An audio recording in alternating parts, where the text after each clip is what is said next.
ನಿಮ್ಮ ಮನೆಗೆ ಬೆಲೆ ಬರಬೇಕಾಗಿತ್ತಂದ್ರೆ, ಒಂದು ಗುಡಿಗೆ ಬೆಲೆ ಬರಬೇಕಾಗಿತ್ತಂದ್ರೆ ಒಳಗಿರುವಂತಹ ಮೂರ್ತಿಯಿಂದ ಆ ಗುಡಿಗೆ ಬೆಲೆ ಬರ್ತದೆ.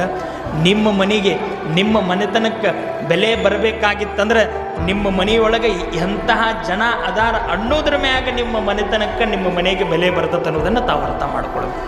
ಇಷ್ಟ. ನೀವು ವಿಭೂತಿ ಹಚ್ಕೊಳ್ರಿ, ಅವು ಹಚ್ಕೊಳ್ತಾವೆ. ಬೆಳಿಗ್ಗೆ ಎದ್ದು ನೀವು ಲಿಂಗ ಪೂಜೆ ಮಾಡ್ಕೊಳ್ರಿ, ಅವು ಲಿಂಗ ಪೂಜೆ ಮಾಡ್ಕೊಳ್ತಾವೆ. ಬೆಳಿಗ್ಗೆ ಬೇಗೆದ್ದು ನೀವು ಫೋನ್ ಹಿಡ್ಕೊಳ್ಳೋದು ಬಿಟ್ಟು ಒಂದು ಈಟು ಬುಕ್ಕ ತಕ್ಕೊಂಡು ಒಂದು 5 ನಿಮಿಷ ಓದ್ರಿ. ನೀವು 5 ನಿಮಿಷ ನಮ್ಮ ಅವು ಓದಾಕತ್ತಾಳ ಅಂತೇಳಿ ಅವು ಓದ್ತಾವೆ. ನಿಮಗೆ ಅಕ್ಷರ ಬರ್ಲಿಕ್ಕೆ ಹೊರತು ಸುಮ್ಮನೆ ಓದ್ರಿ. ನೀವು ಸಂಜೆ ಆದ್ರೆ ಟಿ ವಿ ನೀವು ಹಚ್ಚಿ ಮಕ್ಕಳನ್ನ ಒಳಗೆ ಕುಂಡ್ರಿಸಿ ಓದಂದ್ರೆ ಓದೋದಿಲ್ಲ. ನೀವು ಟಿ ವಿ ಬಂದ್ ಮಾಡಿ ನಿಮಗೆ ಏನೂ ತಿಳಿಲ್ಲ ಅಂತಂದ್ರೆ ಸುಮ್ಮ ಬುಕ್ಕ ತೆಗೆದು ಚಿತ್ರ ನೋಡ್ಕೊತ ಕುಂಡ್ರಿ, ತಾವು ಓದ್ಕೋತನ ಕುಂಡಿರ್ತಾವೆ. ನೀವು ಟಿ ವಿ ನೋಡ್ಕೊತ ಮಕ್ಕಳಿಗೆ ಓದಂದ್ರೆ ಏನು ಓದ್ತಾವು? ಅದಕ್ಕೆ ಎಲ್ಲರೂ ಅರ್ಥ ಮಾಡ್ಕೊಳ್ಬೇಕು. ಮಕ್ಕಳು ನೀವು ಹೇಳಿದಂಗೆ ಕೇಳೋದಿಲ್ಲ, ನೀವು ಮಾಡಿದಂಗೆ ಮಾಡ್ತಾವ.